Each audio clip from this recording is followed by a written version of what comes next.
Sperm volume पे। Basically जब आप सीमन एनालिसिस के लिए जाते हैं तो वहाँ पर अगर आपका वॉल्यूम कम निकलता है 0.5, 0.8 या 1 ml, तो ये थोड़ा सा कम की तरफ होता है। तो 1 ml, 0.5 ml ये कम माना जाता है। अब उस वॉल्यूम को कैसे बढ़ाया जाए?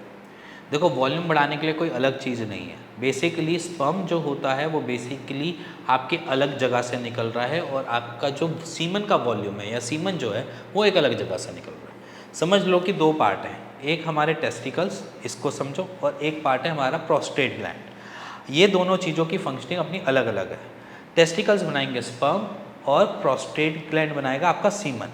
अब जब ये दोनों चीज़ें अपने अलग अलग काम करते हैं, एक जगह आकर मिक्स होते हैं। टेस्टिकल्स ने स्पर्म बनाए और टेस्टिकल्स ने स्पर्म बनाए और प्रोस्टेट ग्लैंड ने बनाया सीमन, दोनों जाकर बीच में जाकर मिक्स होते हैं, जिसे बोल देते हैं सेमिनल वेसिकल्स। अब ये जो सेमिनल वेसिकल्स होते हैं, यहाँ पर बेसिकली हम वॉल्यूम को देखते हैं कि वो बढ़ा या कम हुआ, या समझ लीजिए कि वो इजैकुलेशन के बाद निकल के सामने आता है कि वॉल्यूम कम हुआ। अब जो वॉल्यूम बढ़ाने वाली चीज़ होती है वो ज़्यादातर होती है प्रोस्टेट ग्लैंड के काम।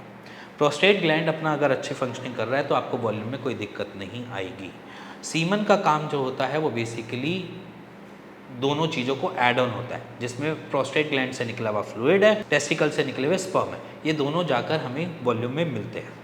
अब वॉल्यूम बढ़ाने के सबसे बढ़िया तरीके हैं कि हम ज़्यादा से ज़्यादा प्रोटीनियस डाइट लें। अब उसको प्रोटीन में हम क्या खा सकते हैं? प्रोटीन में हम अंडे खा सकते हैं, चिकन, नॉनवेज वगैरह कुछ ले सकते हैं। अब यहाँ पर कुछ वेजिटेरियंस होते हैं, वो वेजिटेरियंस क्या करें कि जिसकी वजह से उनके जो बेसिकली वॉल्यूम है उसको बढ़ाया जाए। तो सिंपल सी समझ लो कि अगर आप वेजिटेरियन हैं तो आप दालों पे जोर ज़्यादा दे सकते हो, दालें वगैरह ज़्यादा खाना स्टार्ट कर दो, जिसकी वजह से आपकी प्रोटीन की वजह से वो चीज़ एनरिच हो जाए और आपका सीमन का वॉल्यूम बढ़ जाए। अब बहुत सारे जो पेशेंट्स होते हैं वो डिहाइड्रेट बहुत रहते हैं।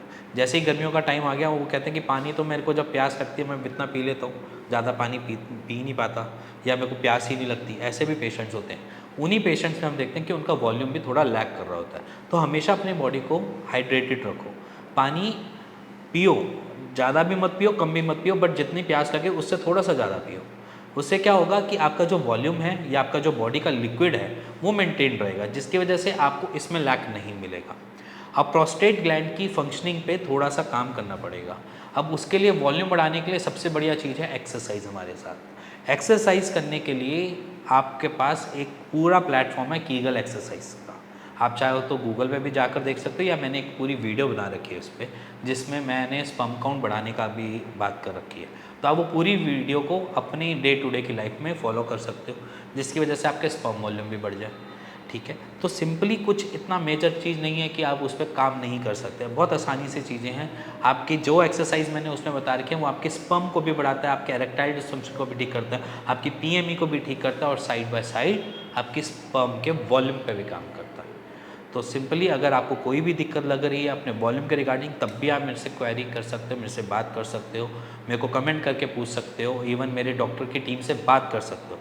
अगर अभी तक आप किसी से छुप रहे हो, बात नहीं कर रहे हो, तब भी नीचे दिए हुए नंबर पे मेरे को कॉल कर सकते हो, मेरी टीम से बात कर सकते हो, अपनी आइडेंटिटी प्रिजर्व रख सकते हो, और इसी के साथ उसका एक सॉल्यूशन भी ढूंढ सकते हो। और अगर आपको कोई चीज़ लगती है ऐसी बताने वाली तो प्लीज़ बताइए, हम बैठे हैं आपके उस प्रॉब्लम से सॉल्व करने के लिए।